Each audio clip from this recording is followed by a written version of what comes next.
चलिए मेरे प्यारे विद्यार्थी, मैं अंकित सर आप सभी का स्वागत करता हूं। तो आज आपका टेक्नीशियन ग्रेड 3 का जो है सेट नंबर आपका 7 है। तो सेट नंबर 7 में देखेंगे कि कौन कौन से सवाल आपके पूछे गए हैं। तो एक एक करके सारे क्वेश्चन हम लोग देखेंगे और साथ ही साथ आप लोग भी सभी को बाबू हेलो। आगे बढ़ते हैं हम लोग, आइए देखते हैं। Good morning. आगे देखते हैं कौन कौन से क्वेश्चन आपके पूछे गए हैं। एक एक क्वेश्चन हम लोग करेंगे और आप लोग भी साथ ही साथ हर एक क्वेश्चन का आंसर कमेंट सेक्शन में लिखते रहें। और जहां पे जो भी सवाल आप लोगों को पूछना होगा तो बेझिझक बेधड़क पूछिएगा। चलिए आगे एक एक करके सारे क्वेश्चन हम लोग देखेंगे, लेकिन उससे पहले आप लोगों से रिक्वेस्ट है कि वीडियो को दबाकर थोड़ा शेयर करिए और लाइक कीजिए और इस वीडियो को ज्यादा से ज्यादा अपने दोस्तों तक शेयर कीजिए, यानी अपने सोशल मीडिया प्लेटफॉर्म पर, फेसबुक पे और कहीं भी आप इसे शेयर कर दीजिए तो ज्यादा आपके दोस्त को भी इसका फायदा मिलेगा। अमन कुमार यादव जी, बिल्कुल सभी लोग जुड़िए और क्लास को आगे कंटिन्यू करते हैं। चलिए देखिएगा क्वेश्चन सेट नंबर 7 का पहला जो क्वेश्चन है आपका, तो सेट नंबर 7 का पहला जो क्वेश्चन है बाबू, ये हमारा कोडिंग डिकोडिंग का है।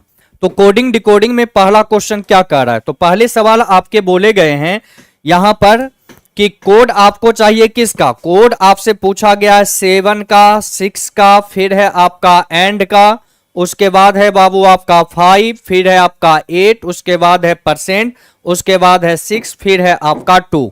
लेकिन इस कोड के लिए यहां कुछ शर्त दिए गए, जिसमें पहला शर्त कहता है कि यदि पहला घटक एक विषम संख्या ऑड नंबर हो। तो यहां देखिए पहला जो है ये आपका एक ऑड नंबर है।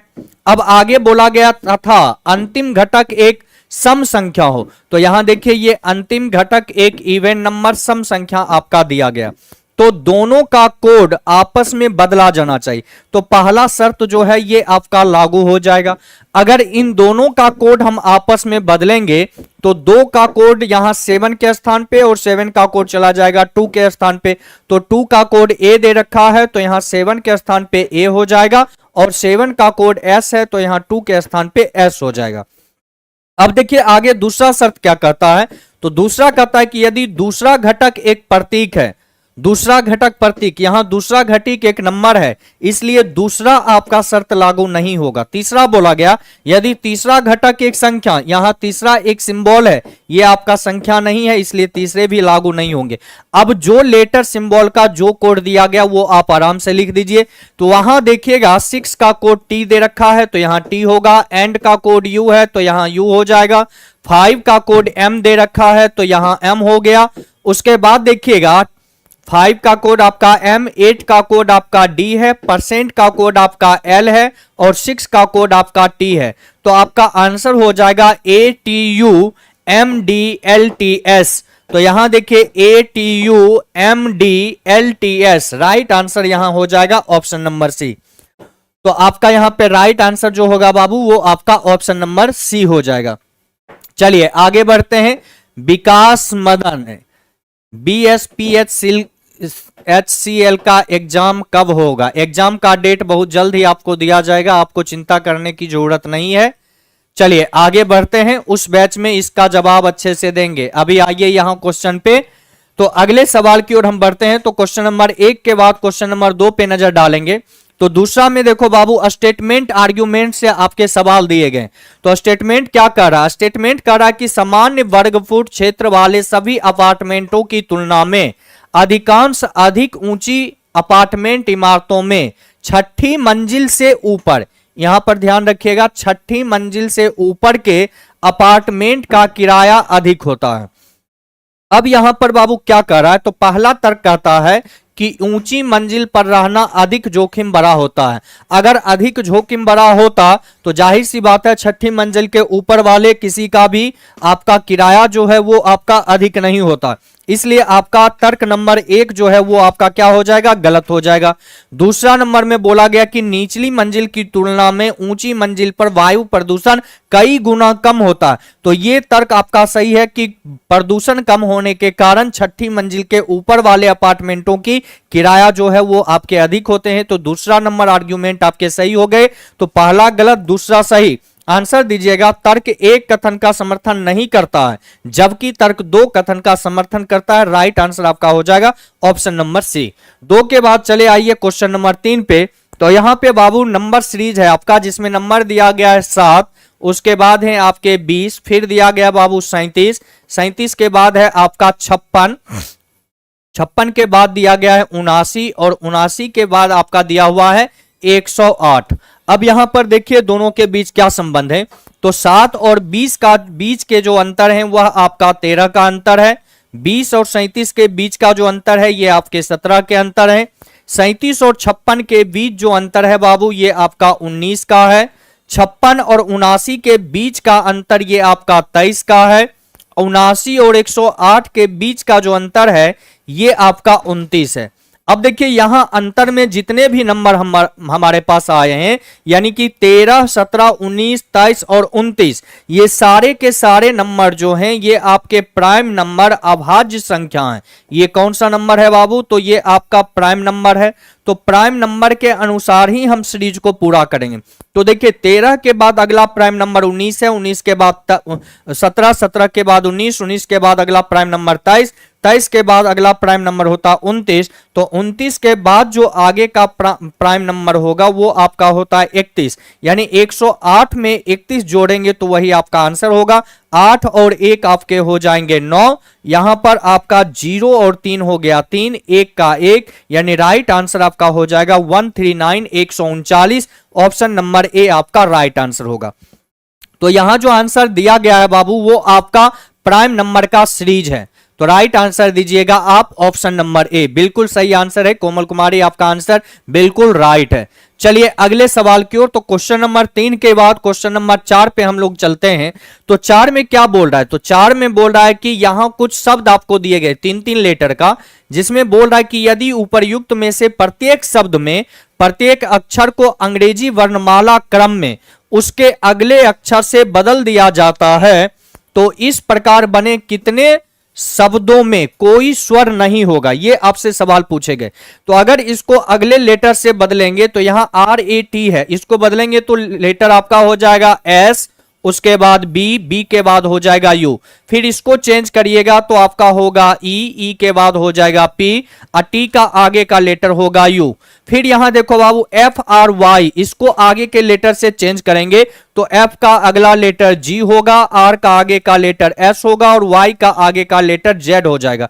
फिर आगे यहां CUT दिया गया, तो अल्फाबेट में C का आगे का जो लेटर होता है वो आपका D होता है, यानी C के जगह पे D हो जाएगा, U के जगह पे आपका V हो जाएगा, U के जगह पे आपके V हो जाएंगे और T के जगह पे आपका U हो जाएगा। तो यहां देखिएगा तो बाकी सारे शब्दों में यहां भी वोवेल है, इसमें भी 2 लेटर वोवेल है, यहां भी U आपका वोवेल है, जबकि इन शब्द में आपका एक भी वोवेल लेटर मौजूद नहीं है। तो यही शब्द तो क्वेश्चन में पूछा गया। तो इस प्रकार बने कितने शब्दों में कोई स्वर यानी कि वोवेल नहीं होगा? तो यानी कि एक शब्द आपके ऐसे हैं जिसमें वोवेल नहीं होगा। तो राइट आंसर चला जाएगा ऑप्शन नंबर ए। चलिए आगे बढ़ते हैं। विकास मदन सर एग्जाम कब होगा? अभी तुरंत जवाब दिए थे बाबू। इस बारे में हम लोग बैच में चर्चा करेंगे। शाम में आप लोगों का जो बैच चलता है बाजार समिति सेंटर से, उस पे हम लोग इस पे चर्चा करेंगे। अभी जो हमारे क्वेश्चन यहां पे हैं उस पे हम लोग देखेंगे कि कौन कौन से टाइप के क्या क्या सवाल आपके सामने पूछे गए। 4 के बाद आ जाइए क्वेश्चन नंबर 5 में। तो 5 में बाबू बोला ये जा रहा है कि यहां जो आपको दिए गए हैं, तो देखिए बोल रहा है कि ऐसे अक्षरों की कुल संख्या ज्ञात कीजिए जिनके ठीक बाद में एक सिंबल, प्रतीक एक सिंबल और ठीक पहले एक नंबर यानी एक संख्या होनी चाहिए। अब यहां पर देखिए ऐसे लेटर की संख्या कितने हैं? तो देखो बाबू T तो आपका होगा नहीं चूंकि इससे पहले नंबर नहीं है। अगर N को लें तो बाद में नंबर है, पहले नहीं है। N भी नहीं होगा, M भी आपका नहीं होगा चूंकि बाद और पहले दोनों सिंबल है। आपका यहां पर लेटर U हो जाएगा चूंकि U से ठीक बाद में यहां पे सिंबल दिया गया और U के ठीक पहले यहां पर एक आपका नंबर है। अब इसके बाद अगर हम आगे बढ़े तो यहां देखिए लेटर आपका Y, y के ठीक बाद यहां एक सिंबल है, y से ठीक पहले एक नंबर दिया गया। अब इसके बाद देखेंगे तो आगे आपका जो लेटर है वो कौन सा है, लेटर ई हो जाएगा, जिसके ठीक बाद एक सिंबल है और उससे ठीक पहले एक नंबर दिया गया। अब इसके बाद कोई और लेटर आपको नजर नहीं आ रहा, तो यहां पे राइट आंसर हो जाएगा 1 2 3, यानी 3 लेटर आपके ऐसे हैं जिसके ठीक बाद में एक सिंबल और ठीक पहले एक नंबर आपको दिए गए। तो क्वेश्चन नंबर 5 का आंसर हो जाएगा ऑप्शन नंबर डी। आइए क्वेश्चन नंबर 20 देखिएगा क्या बोल रहा है। तो 20 में बोला गया बाबू ये कुछ कथन दिए गए, प्रश्न पूछा गया कि दामिनी का भोला से क्या संबंध है। अब यह दर्शाने के लिए इन दोनों कथन में कौन कथन पर्याप्त है, या दोनों मिलकर आंसर देगा या दोनों में से कोई भी आंसर नहीं दे सकता, किसके लिए, तो दामिनी का भोला से क्या संबंध है यह दर्शाने के लिए। तो पहला स्टेटमेंट से अगर हम चलें तो पहला स्टेटमेंट कहता है कि टीका का केवल एक पुत्र भोला और केवल एक पुत्री कमला है, यानी टीका नाम का जो भी व्यक्ति है ये महिला है या पुरुष इस बारे में कोई जानकारी नहीं है। बोला गया इसके बारे में कि इसके केवल एक पुत्र हैं जिसका नाम बोल रहा है बाबू भोला। बोला गया जिसके एक पुत्र भोला और केवल एक पुत्री है जिसका नाम है कमला, जिसका नाम दिया गया है बाबू कमला। अब देखिए इनके दो पुत्र, एक पुत्र एक पुत्री है, तो इन दोनों के बीच जो संबंध है वो भाई बहन का, तो भाई बहन के बीच के संबंध को ये लकीर से हम लोग दर्शाएंगे। अब देखिए इस वाले से तो ये क्लियर नहीं हो रहा है कि दामिनी का भोला से क्या संबंध है, क्योंकि स्टेटमेंट 1 में दामिनी के बारे में कोई जानकारी नहीं दी गई है। अगर स्टेटमेंट 2 को हम देखें तो इसमें बोल रहा है कि दामिनी रोमा के पुत्र की पत्नी है और कमला जो है वह रोमा की इकलौती पुत्री है। अगर ये कमला रोमा की इकलौती पुत्री होगी तो जाहिर सी बात है रोमा और टीका में जो संबंध होगा बाबू वह पति और पत्नी का होगा, लेकिन इसमें कौन पति कौन पत्नी है ये अभी स्पष्ट नहीं हुआ है। आगे बढ़िएगा तो इसमें देखिए एक और लाइन था कि दामिनी रोमा के पुत्र की पत्नी, तो रोमा का पुत्र यहां भोला है, तो भोला की अगर पत्नी होगी कौन बाबू, दामिनी, तो यहां पर हम लोग लिखेंगे दामिनी। ये दामिनी जो है वो भोला की पत्नी है, पत्नी यानी कि महिला, तो ये हो गई महिला। अब बोल रहा है कि मेघन जो है वह भोला की पुत्री है, यानी मेघन नाम की जो महिला है वो भोला की पुत्री है, तो यहां पर ये हो गई मेघन। और ये मेघन कौन है, तो ये भोला की पुत्री है, तो यहां पर हो गई पुत्री। अब देखिए क्या यहां जो सवाल पूछा गया था कि दामिनी का भोला से क्या संबंध है, तो देखिए दामिनी जो है वो भोला का कौन है, तो दामिनी भोला की पत्नी है। और इसका आंसर देने के लिए स्टेटमेंट 1 भी आपके लिए जरूरी है और स्टेटमेंट 2 भी आपके जरूरी है। जब ये दोनों स्टेटमेंट से आप फिगर बनाएंगे तभी आप इस प्रश्न का आंसर दे पाएंगे। इसलिए इसका जो राइट आंसर होगा वो आपका हो जाएगा ऑप्शन नंबर बी, जिसमें कहा जा रहा है कि कथन 1 और कथन 2 दोनों एक साथ मिलकर प्रश्न का उत्तर देने के लिए पर्याप्त हैं। जब तक दोनों स्टेटमेंट नहीं होंगे तब तक इसका आंसर आपका नहीं दिया जा सकता है। चलिए आगे बढ़ते हैं।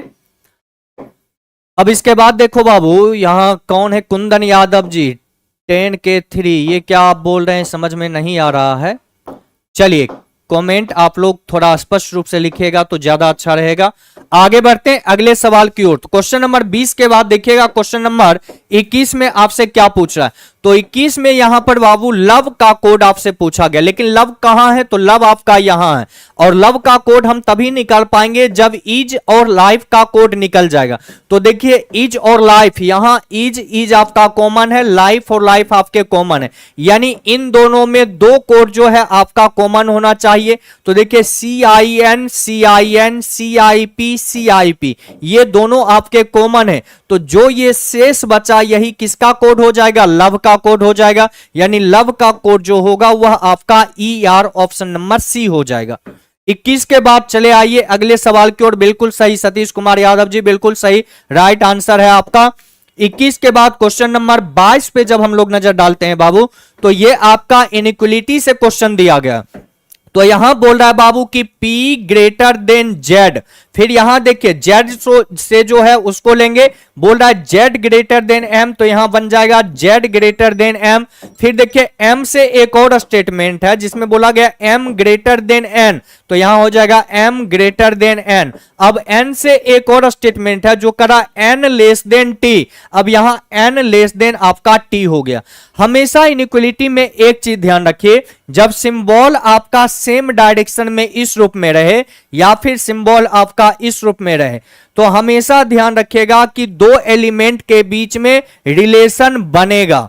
लेकिन वहीं जब सिंबल आपके अपोजिट डायरेक्शन इस रूप में अगर आपको दे दिया गया हो, तो ध्यान रखिए दो एलिमेंट के बीच में कभी भी आपके डेफिनिट रिलेशन नहीं बन पाएगा।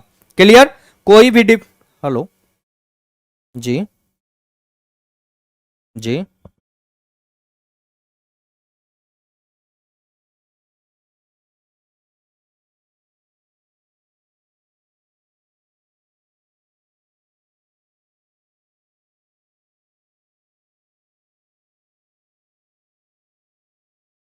चलिए ध्यान दीजिएगा। तो इसमें ध्यान ये रखना है कि जब सेम डायरेक्शन सिंबल रहेगा तब तो रिलेशन आपके बनेंगे, और अपोजिट डायरेक्शन होगा तब आपका रिलेशन नहीं बनेगा। दूसरा चीज ये याद रखना है कि दो एलिमेंट के बीच में यदि डेफिनेट सिंबल आपका इस रूप में दे दिया गया ग्रेटर और लेस या इक्वल, तब तो आपके रिलेशन इसी के आधार पे बनाए जाएंगे। लेकिन यदि दो एलिमेंट के बीच में इनडेफिनेट सिंबल यानी ग्रेटर इक्वल और लेस इक्वल दिया गया या नॉट इक्वल दिया गया, तो ये आपके इनडेफिनेट सिंबल है, तब आपके आधार इसको नहीं इसको मानकर चलेंगे। अब देखिए पहला कंक्लूजन कहता है कि P लेस देन T। अगर हम बाबू P से T के बीच जाते हैं तो यहां देखिए दोनों अपोजिट डायरेक्शन का सिंबल है, मतलब ये रिलेशन नहीं बनेगा। पहला कंक्लूजन आपके गलत हो जाएंगे। दूसरा में बोल रहा है N लेस देन Z। अगर N से Z के तरफ आइए तो सेम डायरेक्शन के सिंबल हैं, और N के तरफ लेस है Z के तरफ ग्रेटर है, यहां भी N के तरफ लेस Z के तरफ ग्रेटर है, तो दूसरा नंबर कंक्लूजन आपके सही हो जाएंगे। तो राइट आंसर होगा ऑप्शन नंबर ए, केवल निष्कर्ष 2 जो है वह आपका सत्य है। चलिए आगे बढ़ते हैं अगले सवाल की ओर। तो क्वेश्चन नंबर 22 के बाद क्वेश्चन नंबर 23 पे आप लोग नजर डालेंगे। 23 में बोल रहा है कि श्वेता को अच्छी तरह से याद है कि अजय की परीक्षा शुक्रवार से पहले किंतु मंगलवार के बाद है। अगर मंगलवार के बाद होगा तो बाबू या तो बुधवार को होगा, और शुक्रवार से पहले होगा तो गुरुवार को भी हो सकता है। यानी अजय का जो परीक्षा है वो या तो बुधवार को होगा या फिर गुरुवार को होगा। अब आगे सवाल में बोलता क्या है, बोल रहा है कि काव्या को अच्छी से याद है कि अजय की परीक्षा बुधवार के बाद। अब ये जो दिन दोनों दिए गए, अब ये किसके अनुसार है, तो इसको ऐसे बनाइए। जब बोला गया कि श्वेता के अनुसार अजय का जो एग्जाम है वो मंगलवार के बाद यानी या तो बुधवार को होगा, और शुक्रवार से पहले यानी गुरुवार को भी हो सकता है। इन दोनों में कोई भी एक दिन। लेकिन काव्या के अनुसार जो है उस अजय का एग्जाम कब हो सकता है, तो बुधवार के बाद, किंतु शनिवार से पहले। बुधवार के बाद होगा तो या तो गुरुवार को होगा या फिर उसके एग्जाम शुक्रवार के हो सकते हैं। अब इन दोनों में कोई भी गलत नहीं है, तो इन दोनों में जो आपका कॉमन दिन है वही आपका आंसर होगा। यहां देखिए दोनों में गुरुवार आपके मौजूद हैं, तो राइट आंसर दीजिएगा ऑप्शन नंबर 1 गुरुवार। क्लियर? 23 के बाद आ जाइए क्वेश्चन नंबर 33 में। तो 33 में क्या है बाबू, तो यहां पहले का दूसरे से जो संबंध वही तीसरे का चौथे से। तो यहां पर देखिए क्या दिया हुआ है, लेटर लिखा हुआ आपका M, उसके बाद है O, फिर U, उसके बाद है S, फिर है आपका E। अब देखिए आगे क्या है, तो यहां दिया हुआ है K के बाद है P, फिर है आपका S, T, C। अब अल्फाबेटिकल पोजीशन अगर हम डालें तो M का पोजीशन होता है बाबू 13, O का 15, U का 21, S का 19 और E का हो जाता है 5। P का होगा 11, K का हो जाएगा 11, P का 16, S का 19, T का 20 और C का हो जाएगा 3। अगर यहां चेंज देखें हम किस रूप में चेंज हुआ, तो 13 में से अगर हम बाबू -2 कर देते हैं तो आपका 11 हो जाता है, और 15 में यदि हम 1 जोड़ देते हैं तो आपका 16, फिर 21 में -2 कर देते हैं तो आपका हो जाता है 19, और 19 में 1 जोड़ देते हैं तो आपका हो जाता है 20, और फिर 5 में -2 कर देते हैं तो आपका हो जाता है 3। 5 में यदि -2 करें, 19 और 1 20, यहां पर 1 जोड़ा गया है, 19 1 आपके कितने हो गए 20, और यहां पर 5 में से 2 गया तो हो गया 3। अब यहां देखिए चेंज क्या है, पहले 2 घटाया गया, फिर 1 जोड़ा गया, फिर 2 घटाए गए, 1 जोड़े गए, फिर 2 घटाए गए। बस वही काम यहां पर करना। पहले वाले में हम 2 घटाएंगे तो अल्फाबेट में एल का पोजीशन होता है बाबू, एल का पोजीशन आपका हो जाएगा 12, आई का पोजीशन आपका होगा 9, जी के पोजीशन नंबर होंगे 7, एच का आपका हो जाएगा 8 और टी के पोजीशन नंबर आपके हो जाएंगे 20। अगर यहां पर आप ध्यान दीजिए तो पहले में 2 माइनस हुआ है तो 12 में से 2 माइनस करेंगे तो यहां पे 10 होगा, लेटर जे हो जाएंगे।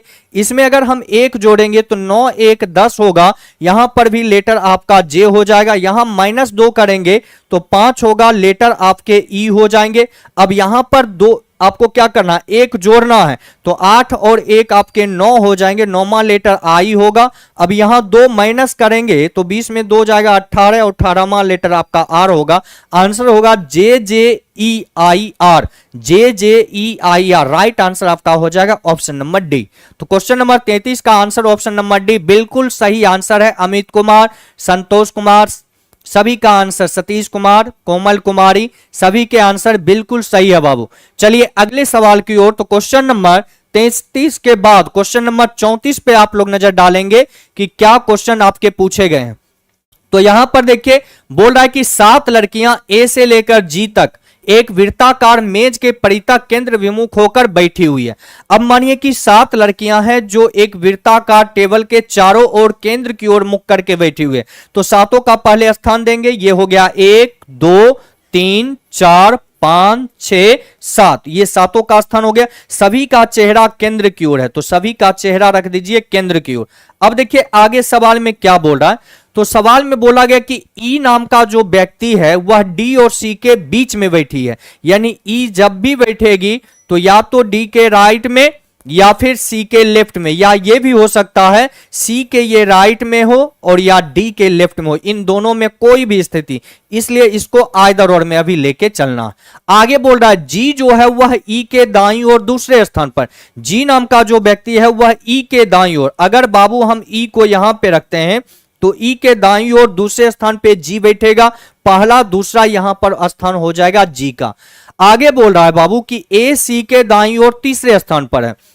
अगर बाबू हम सी को यहां पर रखेंगे तो सी के दाईं ओर तीसरा, पहला दूसरा तीसरा, यहां पर ए होना चाहिए लेकिन यहां पहले से जी मौजूद है, इसलिए सी का स्थान कभी भी यहां पे नहीं होगा, इस बगल नहीं होगा। तो सी का स्थान जब भी होगा यहां होगा। और ई जो है सी और डी के बीच में है, तो अगर ई के राइट में सी हो गया तो ई के लेफ्ट में यहां पे कौन हो जाएगा, डी हो जाएगा। अब देखिए आगे लाइन में क्या बोल रहा है, आगे बोल रहा है कि ए सी के दाईं ओर तीसरे स्थान पर, ए सी के दाईं ओर तीसरा, पहला दूसरा तीसरा, ये वाला जो स्थान है ये हो जाएगा ए के लिए। अगले लाइन में आपसे ये बोला गया कि बी जो है ठीक ए और डी के बीच में बैठी है, बी ए और डी के बीच में बैठेगा तो बीच वाले स्थान आपके ये हो जाएंगे। एक व्यक्ति बच रहा है एफ, तो एफ का स्थान यहां पे हो जाएगा। अब सवाल बोल रहा है ए डी के बाईं ओर दूसरे है, ए जो है डी के बाईं ओर दूसरा, ये भी सही है। सवाल पूछा गया कि एफ के दाईं ओर तीसरे स्थान पे कौन सी लड़की है, तो एफ के दाईं ओर तीसरा देखिए, पहला दूसरा तीसरा, ये जो स्थान है वो कौन है, डी बैठी हुई है। एफ के दाईं ओर तीसरे, एफ यहां है, इसके दाएं इधर जाएंगे, पहला दूसरा तीसरा स्थान पे डी बैठी है। आंसर दीजिएगा ऑप्शन नंबर ए, 34 का आंसर हो जाएगा ऑप्शन नंबर ए।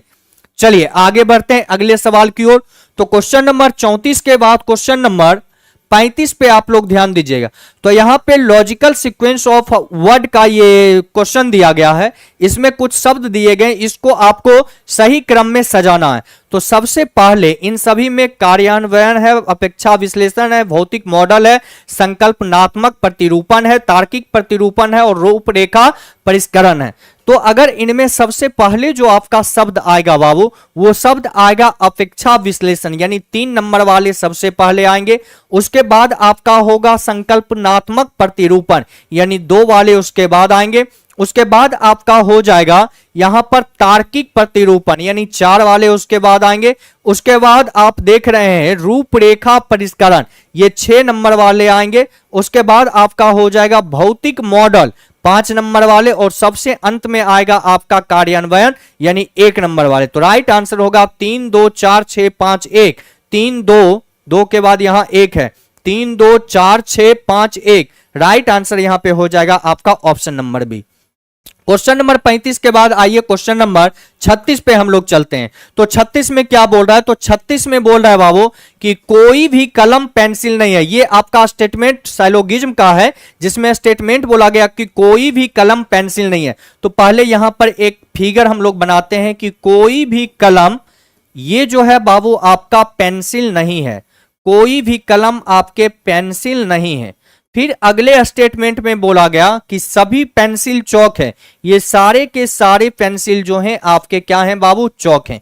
अब यहां पर ध्यान दीजिए क्या है, अगर कलम का पेंसिल से निगेटिव रिलेशन है तो पेंसिल का भी कलम से निगेटिव ही रिलेशन होगा।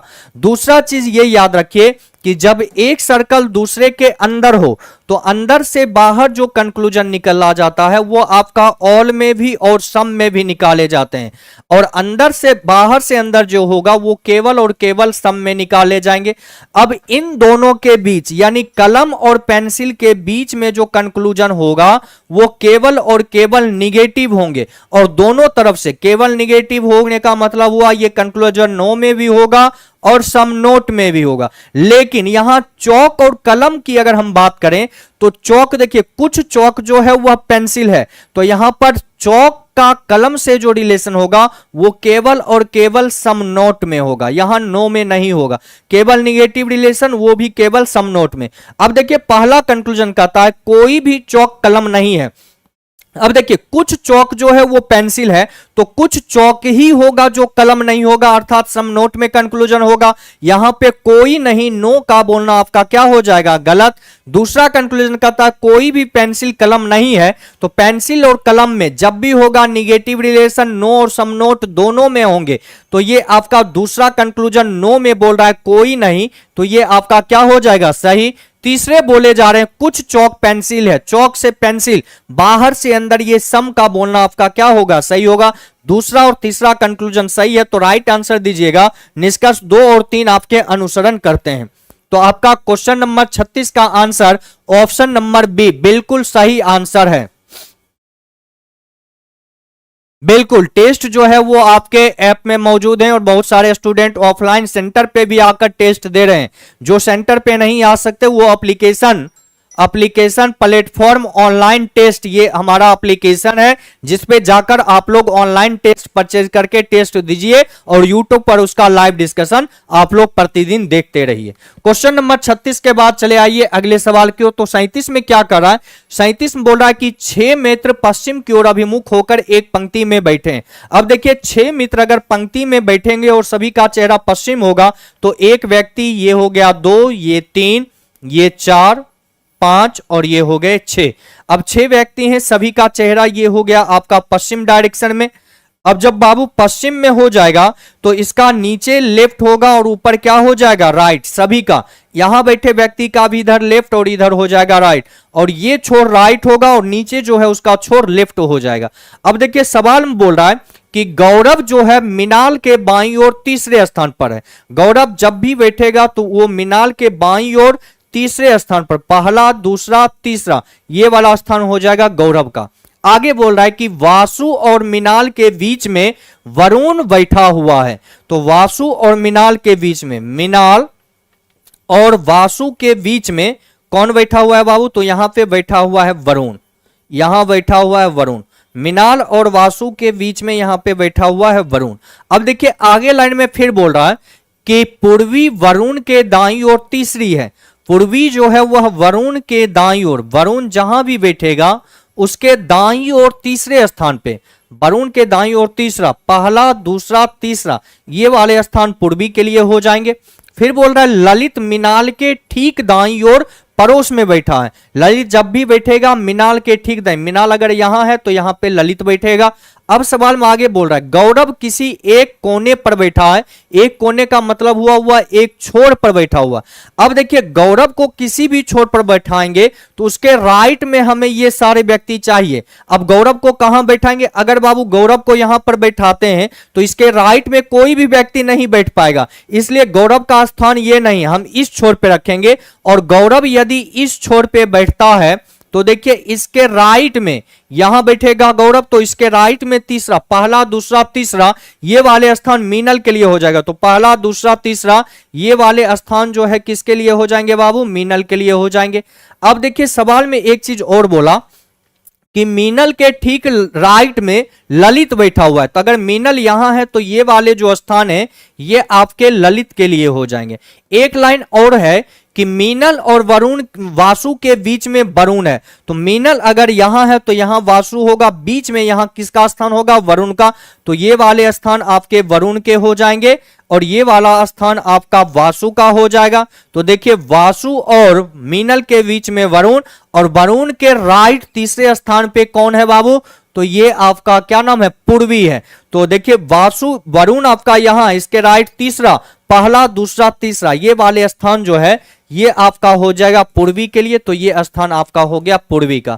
अब देखिए सवाल में क्या पूछ रहा है, तो सवाल पूछ रहा है कि पूर्वी के ठीक बाईं ओर कौन बैठा है, तो पूर्वी का लेफ्ट नीचे है, तो पूर्वी के ठीक बाईं ओर में यहां पे ललित बैठा हुआ है, तो राइट आंसर यहां पे चला जाएगा ऑप्शन नंबर सी। तो क्वेश्चन नंबर 37 का जो आंसर होगा बाबू वो आपका ऑप्शन नंबर सी हो जाएगा। 37 के बाद चले आइए अगले सवाल की ओर। तो क्वेश्चन नंबर 38 पे आप लोग नजर डालेंगे, तो 38 में यहां सीधे से काम कौन से किए गए उसको समझना। तो यहां देखिए एच का आगे का लेटर बाबू यहां पर दिया गया है, एच का आगे का लेटर यहां पर दिया हुआ है आई, आई के बाद है जे, जे के बाद है के, तो के बाद आगे लेटर होना चाहिए एल। अब देखिए क्यू, क्यू के बाद यहां लेटर है आर, आर के बाद हो गया एस, एस के बाद यहां है टी, तो टी के बाद अगला लेटर आपका हो जाएगा यू। अगर हम एम से चले तो एम से एक पीछे का लेटर आपका एल है, एम से पीछे का एक लेटर जो है वो आपका एल है, एम से एक पीछे का लेटर यहां पर दिया गया है आपका एल, एल से पीछे का लेटर यहां हो गया के से पीछे का लेटर हो गया जे, तो जे से पीछे का लेटर जो होगा वो आपका हो जाएगा आई। अब उसी प्रकार आगे देखें तो आर से पीछे का लेटर यहां एक क्यू है, क्यू से एक पीछे का लेटर पी, पी से एक पीछे का लेटर ओ, तो ओ से एक पीछे का लेटर यहां एन हो जाएगा। तो राइट आंसर होगा L U I N, L U I N, option number C आपका बिल्कुल सही आंसर होगा। बिल्कुल कोमल कुमारी आपका आंसर बिल्कुल सही है। क्वेश्चन नंबर 38 का आंसर ऑप्शन नंबर सी। 38 के बाद चले आइए क्वेश्चन नंबर 39 में। तो यहां पर बोल रहा है कि 5 छात्र हैं जो ए बी सी डी और ई हैं, स्कूल सभा के दौरान एक कतार में खड़े हैं। बोल रहा है सी जो है वह डी के पीछे खड़ा है, सी जो है वह डी के पीछे खड़ा है, तो ये सी डी के पीछे हो गया। फिर बोल रहा ई बी के पीछे नहीं खड़ा, अगर ई बी के पीछे नहीं खड़ा है इसका मतलब हो गया वह ई जो है बी के आगे खड़ा होगा। ये आगे ठीक आगे भी हो सकता है, एक दो व्यक्ति के बाद भी आगे हो सकता है। अब देखिए अगले लाइन बोल रहा है कि ए जो है वह सी के आगे खड़ा है, ए नाम का जो व्यक्ति है वह सी के आगे खड़ा है, ये हो गया सी के आगे। आगे लाइन में बोल रहा है परंतु बी के आगे नहीं है, अगर बी के आगे नहीं होगा तो ये बी के पीछे होगा, लेकिन ठीक पीछे होगा इस बारे में जानकारी नहीं है, तो ये लिख देते हैं बी के पीछे होगा। आगे लाइन में बोल रहा है कि यदि पीछे का अर्थ किसी की पीठ के ठीक पीछे होना है, मतलब पीछे जब भी बोला जाएगा तो ठीक पीछे, तो इसका मतलब ये हो गया जब बोला गया कि परंतु बी के आगे नहीं है और तो आगे नहीं है तो पीछे है, और आगे का अर्थ ठीक आगे होना नहीं है, तो 5 छात्रों में से कौन सा तीसरे स्थान पर। अब देखिए इस स्थिति में हम करेंगे अगर इन सभी को अरेंज, तो यहां पर सी अगर होगा, यहां पर सी होगा तो सी के यहां देखो सी जो है वह डी के ठीक पीछे, तो ये वाले स्थान हो जाएगा डी के लिए। सी के आगे ए है, तो आगे का मतलब ठीक आगे नहीं है, तो ये वाला स्थान जो है बाबू ये आपका हो गया ए के लिए। अब ए से ऊपर व्यक्ति यहां पर बी है और बी के ऊपर यहां जो है व्यक्ति ई है। अब देखिए ये पांचों व्यक्ति आपके अरेंज हो चुके हैं। तब पूछा गया तो 5 छात्रों में कौन से तीसरे स्थान पर हैं, तो 5 में तीसरे स्थान पर यहां पर ए है। राइट आंसर यहां पर दीजिएगा ऑप्शन नंबर बी, यानी ए नाम का व्यक्ति जो है इन पांचों में ठीक बीच में आपका खड़ा है। तो बाबू 39 का जो आंसर है वो आपका सी नहीं बल्कि आपका डी होगा। क्वेश्चन नंबर 39 का राइट आंसर जो होगा वो आपका ऑप्शन नंबर बी हो जाएगा। आइए 39 के बाद क्वेश्चन नंबर 40 को हम लोग देखते हैं। तो यहां पर वे बोल रहा है कि स्टार चिन्हों को बदल दिया जाए तो कौन से समीकरण संतुलित करेगा। अब यहां देखिए 24 और 3, 24 यानी 3 से ये विभाजित है, यानी दूसरे नंबर पर अगर हम ये भाग का सिंबल रखेंगे तो हो सकता है। तो देखिए दूसरे में कहां भाग है, ए में भी है और यहां बी में भी है, बाकी सी और डी में आपका नहीं है। तो इन दोनों को अभी हम चेक नहीं करेंगे, पहले इन दोनों को चेक करेंगे। अगर इन दोनों को हम चेक करते हैं तो देखिए हमारा रिजल्ट क्या आता है। तो यहां हो गया बाबू 15, स्टार के जगह पे माइनस, यहां हो जाएगा आपका 24, उसके बाद फिर आपके भाग हो जाएंगे, यहां हो जाएगा 3, 3 के बाद फिर आपके प्लस 6 हो जाएंगे, बराबर होना चाहिए 17। अब देखियो इसको सॉल्व करके तो 15 माइनस आपका हो जाएगा 8 प्लस आपके हो जाएंगे 6 बराबर 17 हो पाता है या नहीं, इसको देख लीजिए। तो 15 और 6 आपका हो गया 21 माइनस आपका हो जाएगा 8, 21 माइनस आप 8 करेंगे तो होता है 13, ये आपका 17 के बराबर नहीं है, यानी ये समीकरण आपका संतुलित नहीं करता है, यानी ऑप्शन नंबर ए आपका राइट नहीं होगा। अब बी वाले सिंबल को यदि हम डालते हैं तो यहां देखिए 15, 15 के बाद प्लस आपके हो जाएंगे 24 भागे आपका हो जाएगा 3 माइनस हो गया 6 बराबर होना चाहिए आपके 17। अब इसको अगर हम सॉल्व करेंगे तो 15, 24 को 3 से भाग देंगे तो 8 हो जाएगा, माइनस आपके 6 हो जाएंगे, 15 और 8 आपके हो जाएंगे बाबू 23, 23 माइनस 6 बराबर आपके हो जाते हैं 17, यानी यहां पे 17 आपका क्या है, 17 के बराबर है। ये 17 और 17 आपके क्या हैं, बराबर हैं। तो राइट आंसर जो है आपका ये चला जाएगा ऑप्शन नंबर बी, यानी ये चिन्ह लगाने के बाद आपके ये समीकरण जो है वो आपके संतुलित हो रहे हैं। तो 40 का राइट आंसर आपका ऑप्शन नंबर बी बिल्कुल सही आंसर है। आपका कोमल कुमारी, अमित कुमार बिल्कुल राइट आंसर है सभी के। आइए अगले सवाल की ओर। अगले सवाल में हम लोग देखते हैं 40 के बाद क्वेश्चन नंबर 41। तो 41 में क्या बोल रहा है, बोल रहा है यदि अंग्रेजी वर्णमाला में प्रत्येक वर्ण को समसंख्यक मान जैसे ए का 2, अगर ए का 2 माना जाता है तो बाबू ए का पोजीशन नंबर 1 और इसको 2 से गुना करेंगे तो 2 हो जाएगा। अगर बी को यहां पर माना गया है 4 तो बी का अल्फाबेटिकल पोजीशन 2 और 2 को 2 से गुना करते हैं तो ये हो जाता है 4। अब देखिए आगे, अगर तब उसी रूप में पूछा गया लेडी का कोड क्या होगा, तो यहां देखिए LADY, तो लेडी में L का पोजीशन 12, A का हो जाएगा 1, D का 4 और Y का 25, और इस सभी को 2 से गुना करेंगे तो 12 गुने 2 हो गया आपका 24, 1 गुना 2 हो जाएगा 2, 4 गुने 2 हो गए 8, 25 गुने 2 आपका हो जाएगा 50। इन सभी को यदि हम आपस में जोड़ते हैं तो देखिए कितना आ रहा है, तो 24 और 2 हो गए 26, 26 8 34, 34 और 50 आपके हो जाते हैं 84, यानी राइट आंसर आपका ऑप्शन नंबर डी हो जाएगा 84। क्लियर? तो 41 का आंसर ऑप्शन नंबर डी बिल्कुल राइट आंसर है बाबू सभी का। आइए अगले क्वेश्चन की ओर। तो क्वेश्चन नंबर 41 के बाद आप 42 नंबर क्वेश्चन पे नजर डालेंगे। तो 42 में क्या कर रहा है कि यदि कम्युनिकेशन में पहले और दूसरे, तीसरे और चौथे, पांचवें और छठे तथा इसी प्रकार अन्य अक्षरों को परस्पर बदल दिया जाए तो अपने दाएं से गणना करने पे 10वां अक्षर कौन होगा, यह सवाल आपसे पूछा गया। अब बोलिए इसके लिए शर्त क्या है, तो बोल रहा है पहले को दूसरे से बदलेंगे तो यहां पे ओ हो जाएगा, यहां सी, फिर ये एम हो जाएगा, ये एन यू के जगह पर यू चला जाएगा एन के स्थान पे, और फिर यहां देखिए आई सी के स्थान पे, सी आई के स्थान पे, ए जाएगा टी के स्थान पे, टी आएगा ए के स्थान पे, आई ओ के स्थान पे और ओ आई के स्थान पे, एस एन के स्थान पे और एन एस के स्थान पे।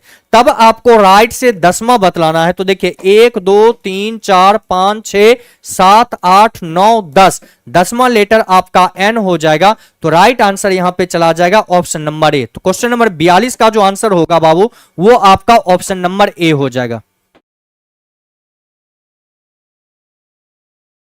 राहुल कुमार जी, ऐसे ऐसे कमेंट करना आपको शोभा नहीं देता है, समझ गए ना? तो आजकल तो लोग मोबाइल लेकर भी चले जाते हैं, चले जाइए, लोगों की आदत बन चुकी है, सुबह उठेंगे तो सबसे पहले मोबाइल लेके ही अपने गंतव्य तक पहुंचते हैं। तो अगर इतनी इमरजेंसी है तो उसको काबू में मत कीजिए, वरना बहुत ज्यादा गड़बड़ हो जाएगा। आप मोबाइल लेके अपने गंतव्य पे जा सकते हैं। चलिए आगे बढ़ते हैं अगले क्वेश्चन की ओर। तो 42 के बाद क्वेश्चन नंबर 43 पे आप लोग नजर डालेंगे। तो यहां देखो बाबू, मिसिंग नंबर से क्वेश्चन दिया गया, यानी यहां 3 4 5 58 है, 5 6 2 58 है, 8 4 2 62 है, तो 7 6 3 दिया हुआ है, यहां क्वेश्चन मार्क है, नंबर आपको बतलाना। तो देखिए ये 3 4 5 से 58 कैसे आ सकता है। तो बाबू यदि हम 3 गुने 4 गुने 5 यदि हम करते हैं तो कितने हो रहे हैं, तो 3 गुने 4 12, 12 पचे आप क्या हो जाता है 60, 60 में से -2 करते हैं तो आपका हो जाएगा 58। अगर उसी प्रकार हम आगे चलते हैं तो 5 गुने आपका 6 गुने आपका हो गया 2, तो 5 गुने 6 30, 30 गुने 2 आपका हो जाएगा 60, और 60 में से -2 करेंगे हो जाएगा आपका 58। यानी ये तीनों नंबर को जोड़ गुना किया जाता है फिर -2 किया जा रहा है। आगे वाले को भी चेक कर लेते हैं। तो 8 गुने आपके 4 गुने आपका हो जाएगा 2, तो 8 गुने 4 आपके हो गए 34, 34 गुने 2 आपके हो जाएंगे 34, ये 8 गुने 4 है 32, 8 चौके 32, 32 के बाद यहां दिया हुआ है 2, 32 और 2 आपका हो जाएगा 64, और 64 -2 करेंगे तो हो जाएगा 62, यहां नंबर 62 दिए। बस वही काम आगे करिए। तो ये हो गया 7, 7 गुने आपका हो जाएगा 6 गुने हो जाएंगे आपका 3, तो 7 गुने 6 तो आपका हो गया कितना 42, अब 42 गुने 3 करेंगे तो आपका हो जाएगा 4 तिया 12, 120 और 6 126, 126 -2 करिए तो आ जाता है 124, यानी राइट आंसर आपका ऑप्शन नंबर ए हो जाएगा 124। अब आइए 43 के बाद अगले सवाल की ओर आते हैं। तो 43 के बाद दिया गया अगला सवाल क्या है बाबू, तो बोल रहा है कि एक लड़का बिल्कुल सुबह घर से निकलता है और सूर्य की दिशा में 8 किलोमीटर चलता है। अब एक लड़का अपने घर से निकलकर चलना शुरुआत करता है सूर्य दिशा में।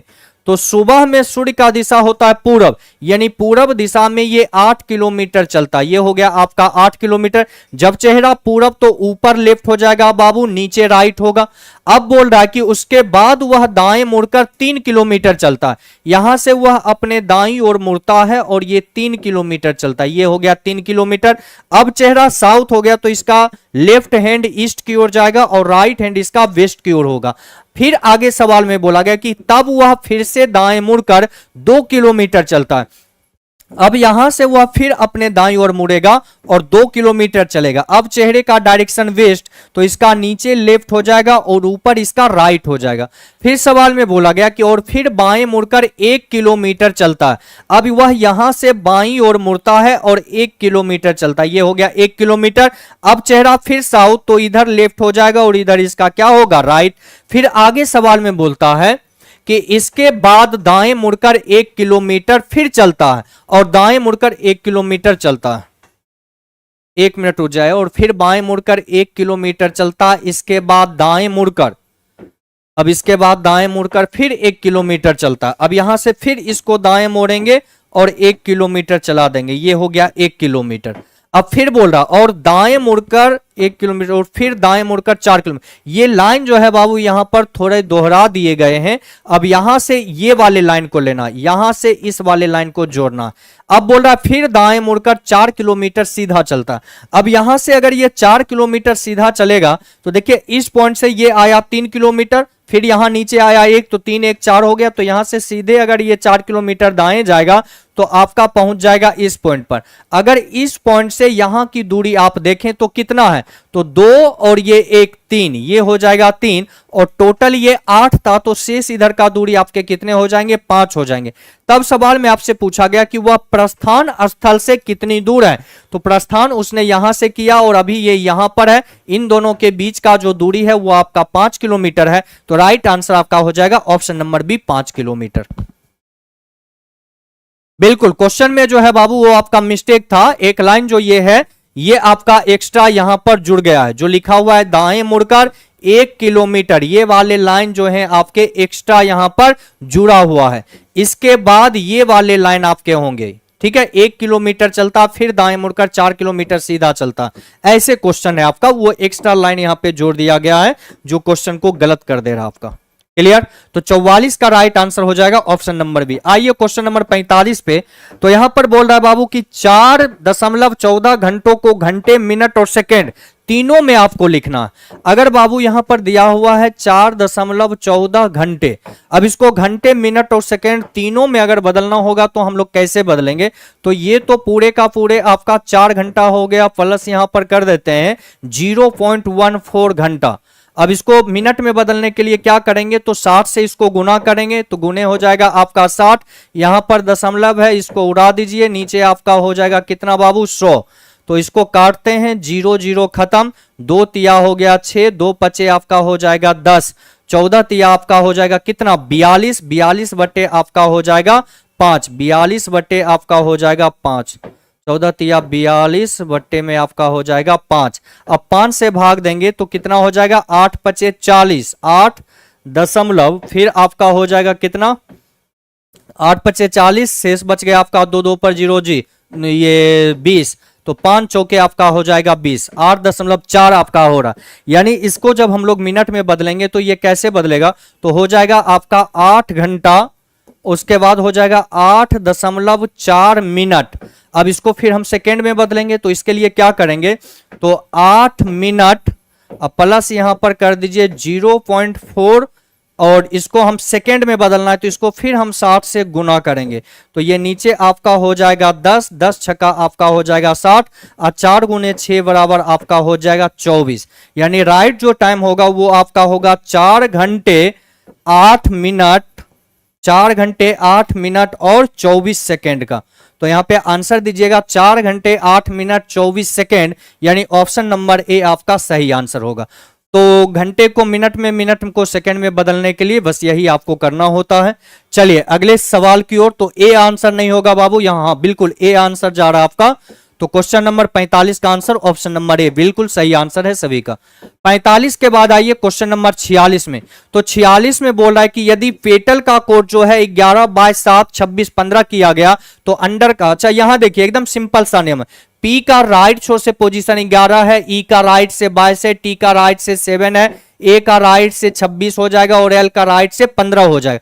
तो जब आपको अंडर का कोड पूछा गया तो यू का राइट से पोजीशन 6 हो जाता है, उसके बाद एन का राइट से 13 हो जाएगा, डी का राइट से 23 होते हैं, ई का राइट से 22 होगा और आर का राइट से 9 हो जाते हैं। राइट आंसर 6 13 23 22 9, तो 6 13 23 22 9 राइट आंसर दीजिएगा ऑप्शन नंबर डी। तो 46 का आंसर ऑप्शन नंबर डी हो जाएगा। अब आइए अगले सवाल की ओर। क्वेश्चन नंबर 47 में पूछ रहा है पृथ्वी समुद्र सूर्य के बीच कौन सा आरेख जो है वो सही दर्शा रहा है। तो देखिए सारे जो समुद्र हैं ये सारे के सारे पृथ्वी पे ही हैं और सूर्य जो है इनसे अलग है, तो ये अंदर वाले जो हैं ये आपके कौन हो जाएगा बाबू? ये आपका हो गया समुद्र, ये हो जाएगा समुद्र को दर्शाएगा। ये बाहर वाले जो हैं ये आपको पृथ्वी को दर्शाएंगे और ये जो आपका अलग है ये आपका हो जाएगा सूर्य, ये आपके हो जाएंगे सूर्य। क्लियर है? सारे समुद्र पृथ्वी पे हैं और सूर्य जो है उससे अलग है, तो राइट आंसर यहां पर चला जाएगा ऑप्शन नंबर ए। 47 के बाद चले आइए अगले सवाल की ओर। तो क्वेश्चन नंबर 48 में देखिएगा, 48 में बोल रहा है कि वृत्त जो है वो पेशेवर को दर्शाता है। ये वृत्त जो है ये किसको दर्शाता है बाबू? ये पेशेवर को दर्शाता है। फिर बोल रहा है वर्ग जो है वो नर्तक को दर्शाता है। वर्ग आपका यहां है और ये वर्ग किसको दर्शाता है? तो ये दर्शाता है नर्तक को। फिर आगे आपको सवाल में बोल रहा है नर्तक को दर्शाता है और त्रिभुज संगीतकारों को दर्शाता है। त्रिभुज ये है और ये दर्शा रहा है संगीतकार को, ये दर्शा रहा है संगीतकार को, और आयत यूरोपियन को दर्शाता है और ये आयत जो है ये दर्शाता है यूरोपियन को। अब देखिए सवाल में क्या बोल रहा है, सवाल बोल रहा है कि निम्नलिखित में से कौन ना तो नर्तक है ना ही संगीतकार है किंतु पेशेवर है और यूरोपियन नहीं है। यानी कि पेशेवर होना चाहिए, यूरोपियन नहीं होना चाहिए, नर्तक नहीं होना चाहिए और संगीतकार नहीं होना चाहिए, लेकिन वह पेशेवर होना चाहिए। तो पेशेवर तो ये वृत्त है आपका और इसमें तो ना तो संगीतकार होना चाहिए, ना ही आपका यूरोपियन, ना ही आयत होना चाहिए, ना ही वर्ग आपका नर्तक होना चाहिए। तो इन सभी से अलग जब जाएंगे तो वो संख्या आपका 10 है, तो इसका राइट आंसर जो होगा आपका ऑप्शन नंबर ए 10 हो जाएगा। क्वेश्चन नंबर 48 का आंसर ऑप्शन नंबर ए आपका 10 होगा। चलिए आगे बढ़ते हैं 48 के बाद अगले सवाल की ओर। अगला सवाल आपका हो गया समाप्त। तो रीजनिंग का आपका सेट नंबर 7 में पूछे गए आज के कुछ सवाल यही थे जो कि एक एक करके हमने आपके सामने रखा। तो यहां तक समझने में उम्मीद है कि किसी को कोई परेशानी नहीं होगी, सारे लोग अच्छे से समझ गए होंगे। तो आप लोग मन लगाकर एकदम सेट मारते रहिए। आज के लिए इतना ही। हंसते रहिए, मुस्कुराते रहिए और मन लगाकर पढ़ते रहिए।